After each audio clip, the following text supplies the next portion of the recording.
പൊതുവേ നമുക്കൊരു ചെറിയ തലവേദന വരുമ്പോൾ നമുക്ക് എപ്പോഴും കൺഫ്യൂഷനാണ്. അതായത് ഇത് മൈഗ്രെയിൻ ആണോ, ഇനി സൈനസൈറ്റിസ് ആണോ, അല്ലെങ്കിൽ ക്ലസ്റ്റർ ഹെഡേക്കോ അല്ലെങ്കിൽ ടെൻഷൻ ഹെഡേക്കോ ഒക്കെ ആണോ എന്നുള്ളത്. അപ്പോൾ ഈ വീഡിയോയിലൂടെ ഞാൻ ഡിസ്കസ് ചെയ്യാൻ പോകുന്നത് ഈ മൈഗ്രെയിൻ അഥവാ ചെന്നിക്കുത്ത് എങ്ങനെയാണ് ബാക്കി ഹെഡേക്സിൽ നിന്നും ഡിഫറെൻ്റ് ആവുന്നത് എന്നുള്ളത്. ഞാൻ doctor Harsha from doctor Hisham's health care Calicut.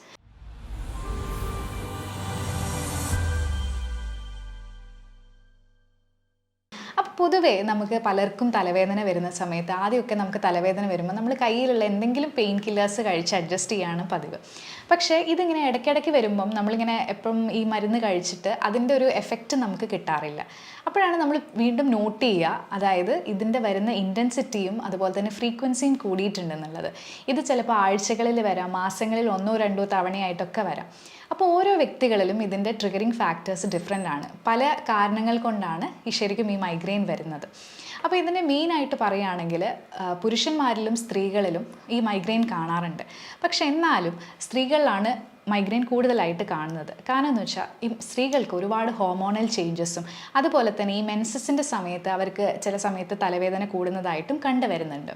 പൊതുവേ ചെറിയ പ്രായത്തിൽ ഒരു 15 വയസ്സ് ആണ് ഇത് സ്റ്റാർട്ടിങ് ചെയ്യുക. അപ്പം അധികം ആൺകുട്ടികൾക്കായിരിക്കും കാണുന്നത്, പക്ഷേ ഗ്രാജ്വലി പിന്നെ കൂടുതലായിട്ടും സ്ത്രീകളിലാണ് കണ്ടുവരുന്നത്. അപ്പോൾ ഈ 15 വയസ്സ് മുതൽ ഏകദേശം ഒരു 40 വയസ്സ് വരെയാണ് ഇതിൻ്റെ ഒരു പീരീഡ് എന്ന് പറയുന്നത്. ഈ ഒരു പീരീഡ് ഒരു 40 വയസ്സ് കഴിഞ്ഞാൽ ഈ മൈഗ്രെയിൻ്റെ ഇതിങ്ങനെ സ്ലോലി ഗ്രാജ്വലി അത് കുറഞ്ഞുകൊണ്ട് നിൽക്കും. അപ്പം എന്തൊക്കെ കാരണങ്ങൾ കൊണ്ടാണ് ഈ മൈഗ്രെയിൻ വരുന്നത് നോക്കാം. ഒന്നാമത്തത് നമ്മുടെ ലൈഫ് സ്റ്റൈലും അതുപോലെ തന്നെ നമ്മളെ ഹാബിറ്റ്സും ഒരുപാട് ഇൻഫ്ലുവൻസ് ചെയ്യുന്നുണ്ട്. ഒന്നാമത് നമ്മളൊരു സ്ട്രെസ്ഫുൾ ആയിട്ടുള്ള എൻവയോൺമെൻറ്റിൽ താമസിക്കുന്നവരാണ്, അല്ലെങ്കിൽ ഒരുപാട് വർക്ക് പ്രഷറൊക്കെ ഉള്ള ആളാണെങ്കിൽ നമുക്ക് പ്രോപ്പറായിട്ടുള്ള ഉറക്കമൊന്നും കിട്ടില്ല. നമ്മളെപ്പോഴും ഒരു 8 മണിക്കൂർ ഉറങ്ങുക അല്ലെങ്കിൽ 7 മണിക്കൂർ ഉറങ്ങണം എന്ന് വിചാരിക്കും. പക്ഷേ നമ്മുടെ വർക്ക് പ്രഷർ കൊണ്ടോ അല്ലെങ്കിൽ നമ്മൾ സ്ട്രെസ്ഡ് ആയിട്ടുള്ള ഒരു മൈൻഡ് ആയതുകൊണ്ടോ പ്രോപ്പറായിട്ടുള്ള ഉറക്കം നമുക്ക് തീരെ കിട്ടില്ല. അതുപോലെ തന്നെ റെഗുലർ ടൈമിങ്സിൽ നമ്മൾ ഭക്ഷണം കഴിക്കാതിരിക്കുക. എന്നും നമുക്കൊരു ബ്രേക്ക്ഫാസ്റ്റിനും ലഞ്ചിനും ഡിന്നറിനും ഒരു കൃത്യമായിട്ടുള്ള സമയം ഫോളോ ചെയ്യുന്നത് നല്ലതാണ്. ഇത് തെറ്റി വരുമ്പോൾ നമുക്ക് ഗ്യാസ്ട്രിക് പ്രശ്നങ്ങളും അതുപോലെ തന്നെ തലവേദന ട്രിഗർ ചെയ്യാനുള്ള ഒരു ഫാക്ടർ തന്നെയാണ്. പിന്നെ നമ്മൾ നമ്മുടെ ശരീരത്തിന് ആവശ്യമായിട്ടുള്ള വെള്ളം കുടിച്ചിട്ടില്ലെങ്കിൽ, പൊതുവേ നമ്മൾ പറയാന്ന് വെച്ചാൽ നമുക്ക് ഒരു 25 കിലോ ഉള്ള ആൾ ഏകദേശം 1 ലിറ്റർ വെള്ളവും, 50 കിലോ ഉള്ള ആൾ ഏകദേശം 2 ലിറ്റർ വെള്ളവും, ഒരു 75 കിലോൻ്റെ അടുത്തുള്ള ആൾ ഏകദേശം 3 ലിറ്റർ വെള്ളമാണ് കുടിക്കേണ്ടത്. എന്നാൽ പലപ്പോഴും ആൾക്കാർ ഒരു 2-3 ഗ്ലാസ് വെള്ളം മാത്രമേ കുടിക്കുന്നുള്ളൂ ഈ ചായ കാപ്പി കുടിക്കുന്നതിൽ വെച്ചിട്ട്.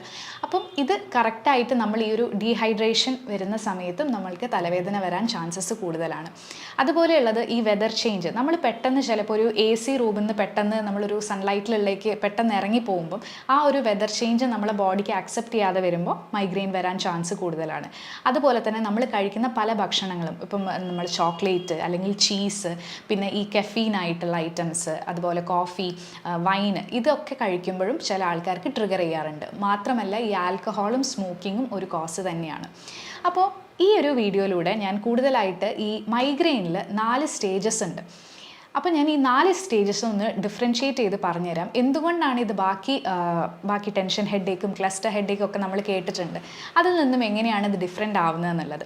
പൊതുവേ ഈ മൈഗ്രെയിൻ പറയുമ്പം 4 സ്റ്റേജസ് ആണ് ഉണ്ടാവാറ്. ഒന്നാമത്തേതെന്ന് പറയുന്നത് പ്രീഡ്രൂം സ്റ്റേജ്, അതുപോലെ ഓറ, പിന്നെ അത് മെയിനായിട്ട് ഹെഡേക്ക് വരുന്നൊരു സ്റ്റേജ്, ലാസ്റ്റ് പോസ്റ്റ് ഡ്രോം സ്റ്റേജ് എന്ന് പറയുന്നത്.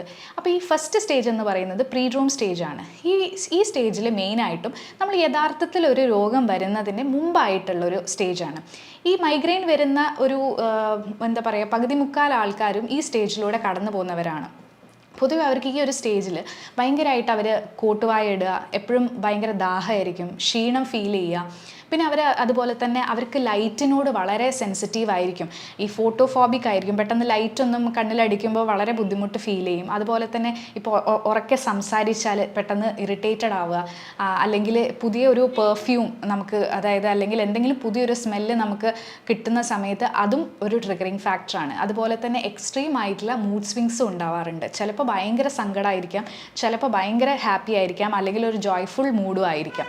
അപ്പോൾ ഇതാണ് ഈ ഒരു ഫസ്റ്റ് സ്റ്റേജ് എന്ന് പറയുന്നത്. ഈ സ്റ്റേജിലൂടെ മുക്കാൽ പേരും കടന്നു പോയിരിക്കും ഈ മൈഗ്രെയിൻ ഉള്ള ആൾക്കാരിൽ. അതുപോലെ തന്നെ ഇതിൻ്റെ സെക്കൻഡ് സ്റ്റേജ് എന്ന് പറയുന്നത് ഓറയുള്ള സ്റ്റേജാണ്.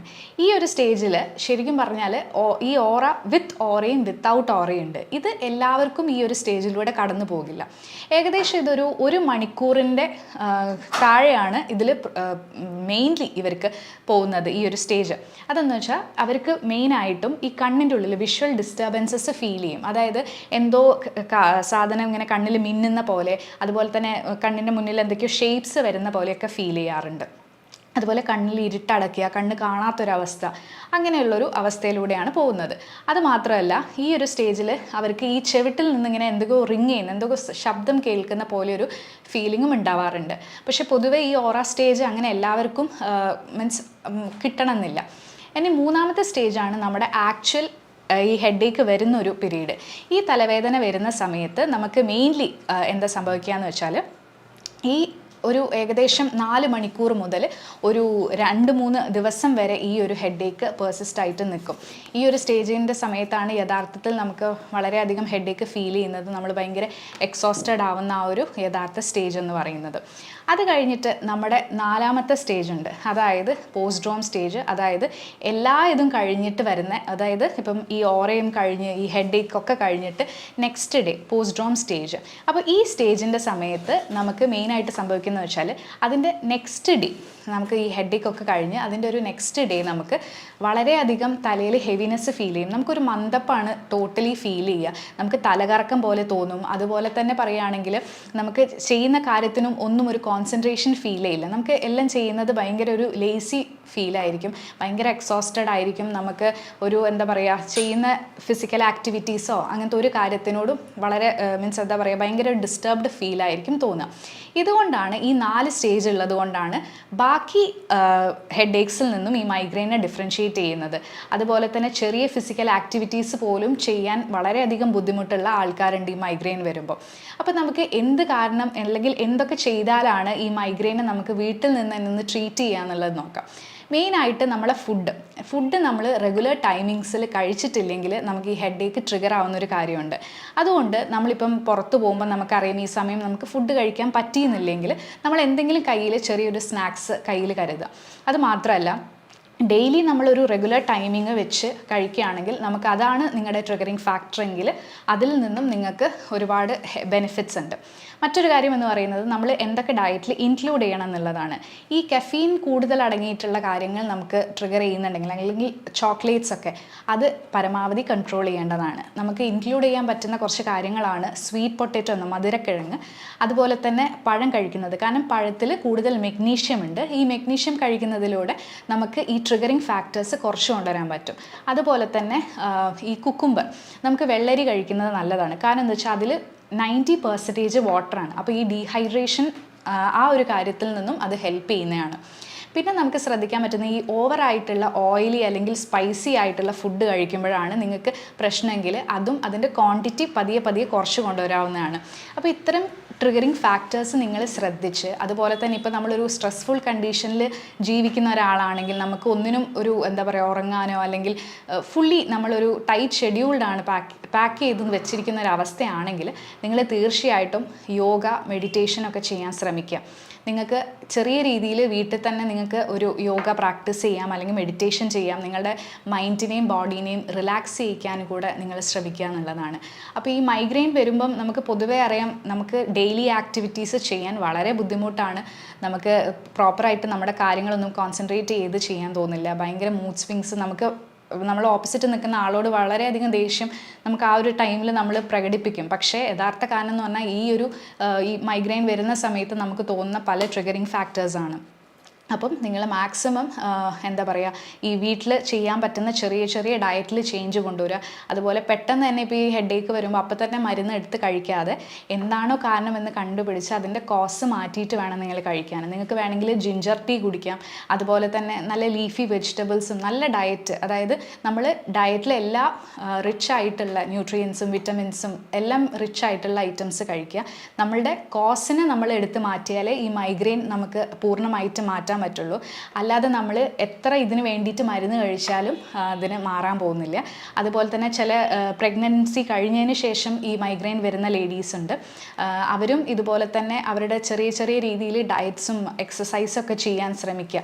മെയിൻലി നമുക്ക് കുറച്ച് മെഡിറ്റേഷൻ അല്ലെങ്കിൽ യോഗ ലൈക്ക് പ്രാക്ടീസ് ചെയ്താൽ കുറച്ചും കൂടെ ബെനിഫിറ്റ് ആയിട്ട് തോന്നാറുണ്ട്. ഈ വീഡിയോയിലൂടെ എനിക്കിതിൻ്റെ മാനേജ്മെൻറ്റും അതുപോലെ തന്നെ സിംറ്റംസ് ഒക്കെ നിങ്ങൾക്ക് പറഞ്ഞു തരാൻ സാധിച്ചു. അതായത് എങ്ങനെയാണ് ബാക്കിയുള്ളതിൽ നിന്നും ഡിഫറെൻ്റ് ആവുന്നത് ഈ ചെന്നിക്കുത്ത് അഥവാ മൈഗ്രെയിൻ എന്ന് പറയുന്നത്. അപ്പം നിങ്ങൾ തീർച്ചയായിട്ടും ഈ വീഡിയോ മറ്റൊരാൾക്ക് ഷെയർ ചെയ്യേണ്ടതാണ്. കാരണം ഇതിൽ നമുക്കറിയാം ഈ മൈഗ്രെയിൻ അനുഭവിക്കുന്ന ആൾക്കാർക്ക് വളരെയധികം ബുദ്ധിമുട്ടാണ് ശരിക്കും അവരുടെ ഒരു എൻവയോൺമെൻറ്റ് എന്ന് പറയുന്നത്. അതായത് ചെറിയ രീതിയിൽ ഇപ്പം ഒരു സൗണ്ട്, ഇപ്പോൾ ഒരു ഹോട്ടലിൽ അവർ ഭക്ഷണം കഴിക്കാൻ പോയാൽ അല്ലെങ്കിൽ ഒരു ചെറിയ കുട്ടി അവിടുന്ന് കരച്ചിൽ എന്തെങ്കിലും കേട്ടിട്ടുണ്ടെങ്കിൽ നമ്മൾ ആ സൗണ്ടിനോട് പോലും വളരെയധികം ട്രിഗേർഡ് ആവുന്നുണ്ട്. പലപ്പോഴും പറയാറുണ്ട് ഈ ലേഡീസ് വന്നിട്ട് നമ്മളെ ക്ലിനിക്കിൽ ഞങ്ങൾ മക്കളോട് വളരെയധികം ദേഷ്യം കാണിക്കുന്നുണ്ട് അല്ലെങ്കിൽ അവരെ അടിക്കുന്നുണ്ട്, കാരണം ഞങ്ങൾക്ക് ഈ ഒച്ച തീരെ സഹിക്കാൻ പറ്റുന്നില്ല എന്നുള്ളത്. അപ്പം ഇതിന് വേണ്ടിയിട്ടുള്ള കറക്റ്റ് ട്രീറ്റ്മെൻറ്റ്, അതായത് നമുക്ക് മനസ്സിലായി അതിൻ്റെ കോസ് ആ ഒരു ഒച്ചയിൽ നിന്നാണ്, അല്ലെങ്കിൽ ചില സമയത്ത് എന്തെങ്കിലും ഭക്ഷണം കഴിക്കുമ്പോഴാണ് അവർക്ക് കൂടുതലായിട്ട് ഈ ഹെഡ് ഏക്കിൻ്റെ ഇൻറ്റൻസിറ്റി അല്ലെങ്കിൽ ഫ്രീക്വൻസി കൂടുന്നതെന്നൊക്കെ പറയാറുണ്ട്. അപ്പം നിങ്ങൾക്ക് മെയിനായിട്ടും എന്താണോ ഇതിൻ്റെ ട്രിഗറിങ് ഫാക്ടേഴ്സ്, കാരണം ഒരുപാട് ഫാക്ടേഴ്സ് അടങ്ങിയിട്ടുള്ള ഒന്നാണ് ഈ മൈഗ്രെയിൻ എന്ന് പറയുന്നത്. ഈവൻ നമ്മുടെ ഉറക്കം പ്രോപ്പർ അല്ലെങ്കിൽ നമ്മൾ കഴിക്കുന്ന ഭക്ഷണം പ്രോപ്പറായിട്ട് റെഗുലർ ടൈമിങ്സിൽ കഴിച്ചിട്ടില്ലെങ്കിൽ, എന്താ പറയട്ടെ, നമുക്ക് ഈ എന്താ പറയുക, ഈ ആൽക്കഹോൾ, സ്മോക്കിംഗ്, അങ്ങനത്തെ ഈ സ്മോക്കൊക്കെ നമ്മളിപ്പോൾ ചിലപ്പം ട്രാവൽ ചെയ്യുന്ന സമയത്ത് ഈ ബസ്സിൽ നിന്നൊക്കെ പുക വരുന്നവരെ ചില ആൾക്കാർക്ക് ബുദ്ധിമുട്ടുണ്ടാക്കാറുണ്ട്. അപ്പം ഇത്തരത്തിലുള്ള ആൾക്കാർ ശ്രദ്ധിക്കേണ്ട ഒരു കാര്യം എന്ന് പറഞ്ഞാൽ, നിങ്ങൾ എന്താണോ കോസ് എന്ന് കണ്ടുപിടിച്ച് നിങ്ങൾക്ക് മെയിനായിട്ടും അതിൻ്റെ ആ ഒരു സ്പേസിൽ നിന്ന് അവോയ്ഡ് ചെയ്ത് നിൽക്കാൻ പറ്റുകയാണെങ്കിൽ അത്രയും നല്ലത്. നല്ലൊരു ചികിത്സയ്ക്ക് നിങ്ങൾക്ക് മൈഗ്രെയിൻ കുറേ കാലങ്ങളായി നിങ്ങൾ ഈ ഒരു മൈഗ്രെയിനും വെച്ച് നടക്കുന്നതെങ്കിൽ നിങ്ങൾക്ക് തീർച്ചയായിട്ടും നമ്മളുടെ ക്ലിനിക്കിൽ വരാവുന്നതാണ്. കാരണം ഇതിന് പ്രോപ്പറായിട്ടുള്ള ഒരു എന്താ പറയുക ട്രീറ്റ്മെൻറ്റ് പ്രോട്ടോക്കോൾ നമ്മൾ ഫോളോ ചെയ്യുന്നുണ്ട്. അതുവഴി നിങ്ങൾക്ക് ഇത് വളരെ ചുരുങ്ങിയ സമയം കൊണ്ട് തന്നെ ഇത് മാറാനുള്ള മെഡിസിൻസും നമ്മളുടെ കയ്യിലുണ്ട്. നിങ്ങൾ ഒരുപാട് ട്രീറ്റ്മെൻറ്റ് എടുത്ത് നിങ്ങൾക്ക് കറക്റ്റായിട്ടുള്ളൊരു റിലീഫ് കിട്ടിയിട്ടുണ്ടെങ്കിൽ തീർച്ചയായിട്ടും നിങ്ങൾക്ക് ഞങ്ങളുടെ ക്ലിനിക്കിൽ വരാവുന്നതാണ്. നമുക്ക് ഒരുപാട് നല്ല റിസൾട്ട്സ് ഈ മൈഗ്രെയിനിൽ കിട്ടിയിട്ടുണ്ട്. അപ്പം ഇത് മൈഗ്രെയിൻ അനുഭവിക്കുന്ന ഒരാളാണെങ്കിൽ തീർച്ചയായിട്ടും താഴെ കാണുന്ന കോൺടാക്റ്റ് നമ്പറിൽ കോൺടാക്റ്റ് ചെയ്യുക.